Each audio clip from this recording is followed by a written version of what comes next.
Здравейте! Днес сме с предаването да поговорим за и ще поговорим за най-красивия сезон от годината. Най-топлия, най-цветния. Сезонът на мечтите. Пролетта. Предчувствието за пролетта се носи из въздуха. Тук са вече първите щъркели. Усеща се ароматът на първите пролетни цветя. Пролетното равноденствие, което тази година е днес, 20 март, е свързано с много обичаи и традиции, които преплитат в себе си езически и християнски вярвания.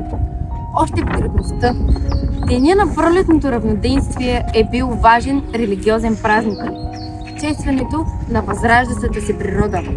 Той слага началото на астрономическата пролет, когато снегът отстъпва място на тревата.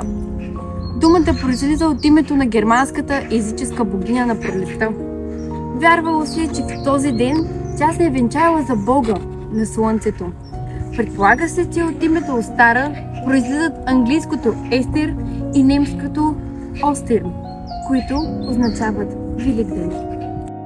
Предшествениците на келтите са създали много мегалитни паметници, които са се използвали за предсказване и наблюдаване на равноденствията и слънчестоянията.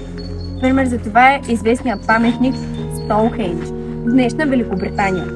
Според някои предположения той представлява древна астрономическа обсерватория. В Централна Америка е днес. Хиляди хора се събират всяка година пред пирамидата на бог Кукулкан в Чиченица. Мексико. По време на пролетното равноденствие.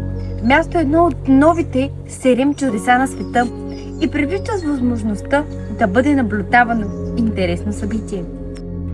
Пирамидата е изградена от древните майи, така че върху нея се образува змеевидна сянка. В деня на пролетното равноденствие феноменът датира от преди повече от 3000 летия. Интересен факт е, че персийската нова година започва деня на пролетното равноденствие. Това е първият ден от иранския календар.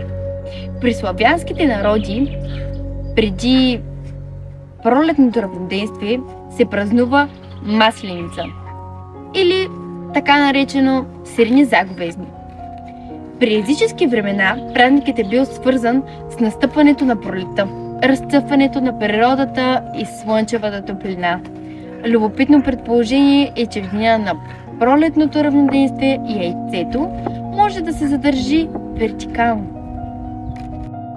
Може би произходът на това вярване е от древен Китай, когато се е смятало, че задържането на яйцето е възможно. На Ли Чун първият ден на пролетта и първият ден в китайския слънчев календар.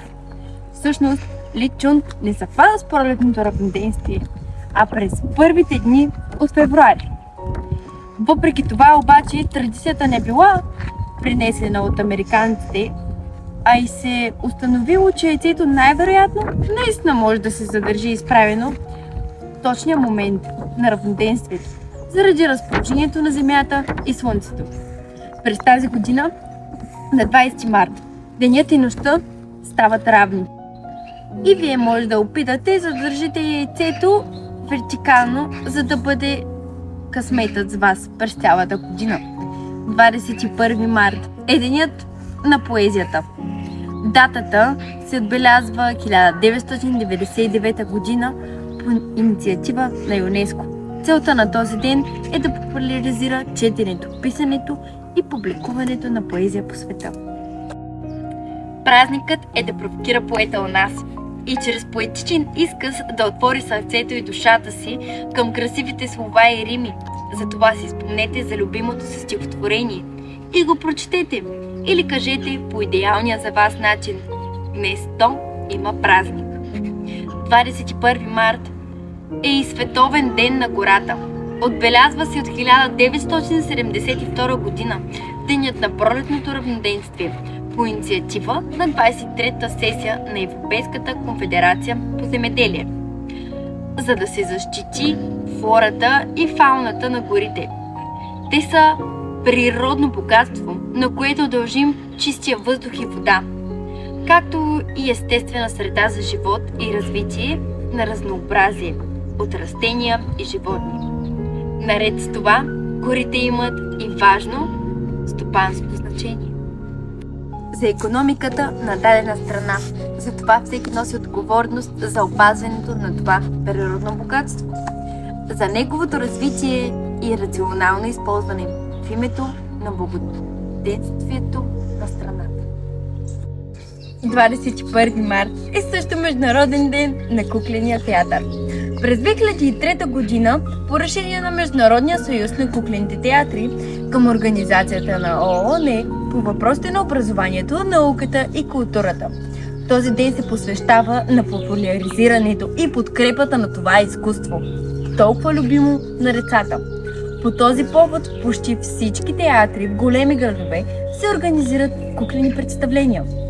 Благодаря, че бяхте с нас. Очакваме ви следващия петък с идеи. Може да пишете долу в нашите коментари, в нашия Instagram, YouTube и Facebook. Благодаря. До следващия петък.